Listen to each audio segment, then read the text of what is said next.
Tell me about the time, 1992 Dream Team, you're an assistant coach, and Michael Jordan comes up to you and asks for help.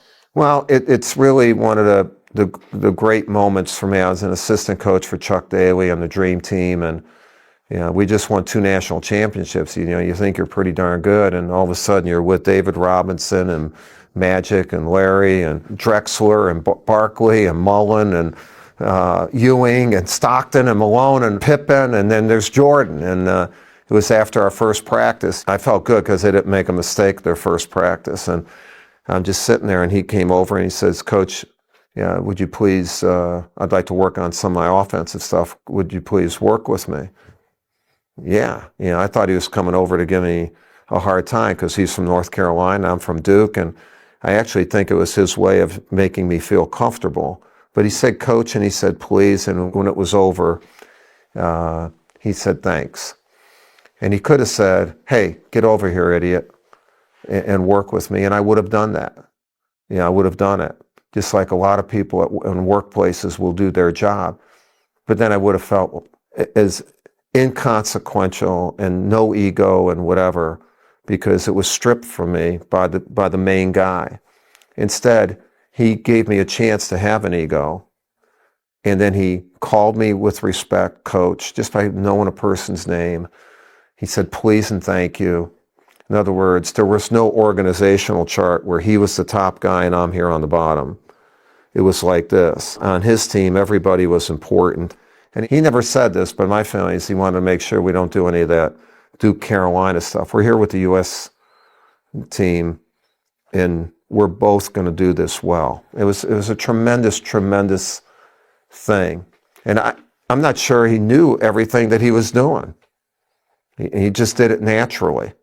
But that's what I took from that situation. I try to do my thing all the time now better as a result of that one experience of having that shooting and, "Coach, please, thank you, we're okay," and the bar's this way, not that way. The great Phil Jackson. Thank you again for sticking around. So here's what we're going to do. We're going to play a little fun game with you. Some one-on-ones with some former and current greats. All right? So here's what we'll do. We'll put 20 seconds on the clock. We will rattle through some guys. You pick who wins in a matchup. Okay, so we'll start with Shaq versus Dwight Howard. Who wins there and why? Shaq wins this one. He's got size and power. He's also got some pretty good post-up moves. I think, Dwight's still, pretty good on the move when he gets the ball off a screen roll or a bounce pass or lob or something like that. Okay. But Shaq's the guy with the footwork. Next matchup, G, who you got? World Meta Peace versus World Dennis. Meta Peace, the remix. World Meta. I said Meta because he ain't nothing. He's Meta. World Meta Peace against Dennis Rodman. Do you remember this incident? I think it was game 6 or 7 in the Utah series with the Bulls. Mm-hmm. And Malone and Dennis were going down on the floor and wrestling with each other in the backcourt. That's what you would have. No, just nothing but straight scrapping. It'd just be a wrestling match. Okay, now I'm going to give you a better one. Larry Bird, Magic Johnson. Wow. Well, Magic's got a post-up game. Larry had a good post-up game, too.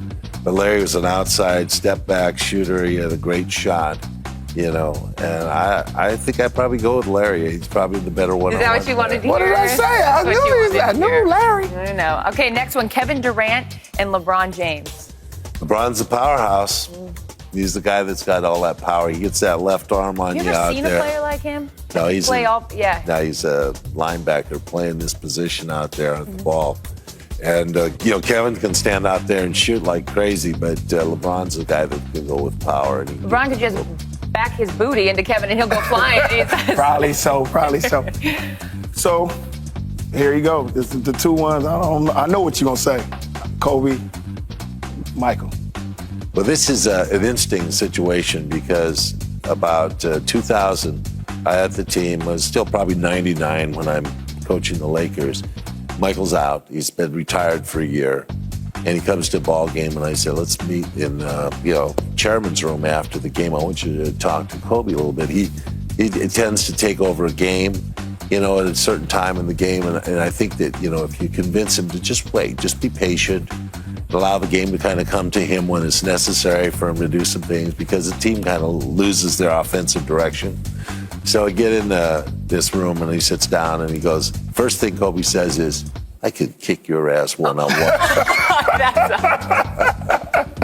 Without even letting him get anything There's out. no conversation. What did Michael say back? You might. You might? Just He might. said you He said- might? Yeah, he said, I've been on the game a couple years. You just might. So who wins if you have to pick? No, it's going to be MJ. He's got that hand. He's got the glove, as the glove used to be known. But when a guy can pick the ball up with one hand when he's dribbling like Michael could do and do that and take the ball to the basket, it's very difficult. I mean, I have an affinity and an affection that's a little creepy for Michael Jordan, and I know I'm not alone in that. But favorite Michael Jordan moment? This is just for my own personal sake. I'm asking you this. Well, you know, I think the moment that means a lot to me was the last game that we were on the floor together against Utah. He was missing his shot and he was letting his hand go a little bit, and I just said, you know, you gotta follow through on the shot. And then I said, you know, listen, we've got 30-some seconds, 9 seconds. There's a timeout. They're not going to call a timeout. We're down by 3. This is what we're going to run. When you score, when they come back, they're going to go to Carl. Come back and strip him. You can come back and strip him in this situation. You know the play. You know what they're going to do. They're going to cross pick, and Hornacek's going to set it and see if you can't get the ball out of his hands. And he did it. And it was a great steal, and he went down and scored on the same play. But this time he took a jump shot. And that sequence was the culmination of, you know, minds that were working together. I love it. Thank you for being here. You end up coaching the USA basketball team in the Olympics right here in Los Angeles in 1984. Coaching Team USA had to be as important to you as any coaching assignment you could have ever undertaken. Well, I think more than anything else, I wanted to do that, number one. And number two, more than anything else, I wanted to coach an Olympic team that won the gold medal. Okay, so you're playing for the gold medal. What did you tell your team at halftime? Wait till everybody gets seated. So I walk in, and all of a sudden, it hits on what I'm going to do. Michael Jordan sitting over here. I walk over here. Uh-oh. No, that's okay. I'm not going to go any further. I walk over here, and I say, now, Mike, I said, you know how important screening is to us. And damn it, you haven't set a screen out there yet. You know, and I'm trying to get us in shape to play the second half. And I say, you haven't set a screen yet. Only Jordan could say this. He said, Coach, I read somewhere not long ago where you were talking about me being the quickest player of my size that you've ever been around. I said, what the hell has that got to do with screening, Mike? And he looks up at me and he says, Coach, I think I'm setting them quicker than you can see them out there. That's verbatim. I mean, you gotta love a kid like that. But the coach can never lose. So there are 3 kids sitting here. So I walk over. There are 2 kids sitting there. So I walk over and they're laughing, you know, about Mike's comment to me, you know. Right. And I said, all right. I said, you 2 guys thought this was really funny. I said, well, I'm going to tell you about how funny it is because you 2 are in charge of Jordan for the second half. And if he doesn't set 4 screens in the first 5 minutes of the second half, I'm taking you 2 son of bitches out of the game. I turned around and walked away. Coach always has to win somehow. I don't care how. Steal, cheat, lie, whatever. Coach got to win in these circumstances. You know, I said, Mike, I said, I want this game over with 4 minutes to play in the game. I want it completely over with.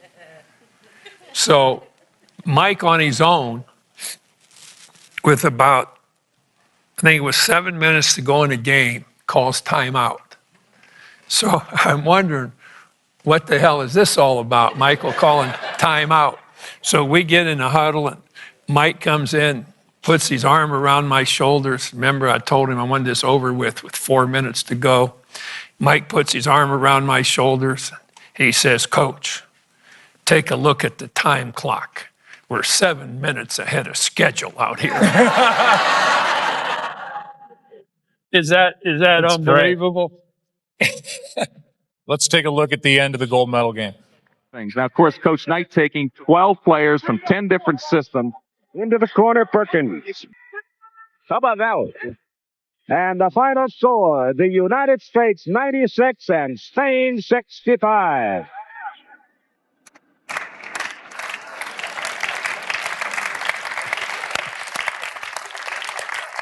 You know, the neatest thing, and I hope I hope you all enjoy this, but the neatest thing with what Joe just turned on up here, the neatest thing was the smile on the faces of those kids.